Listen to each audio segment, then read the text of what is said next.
অনেকদিন পর বাসায় ছাদের উপরে একটা বারবিকিউ পার্টির আয়োজন করতাছি। আ প্রথমত কয়লাগুলা সাজিয়ে নিচ্ছি আমার বারবিকিউ আম যে পাত মেশিনটা সেখানে।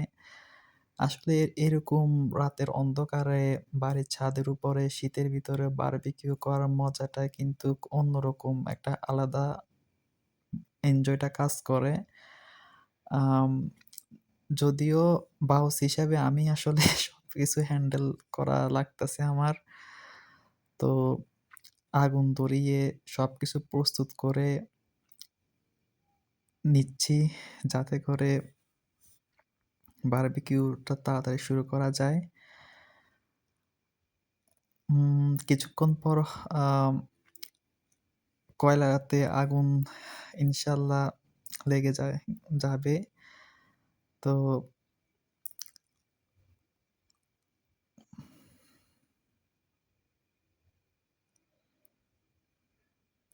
আস্তে আস্তে কয়লাতে আগুন লাগতাছে। সেই সাথে ছোট ভাইয়েরও আ শীতের রাতে আগুনটা একটু অনুভূতি নিয়ে নিচ্ছে।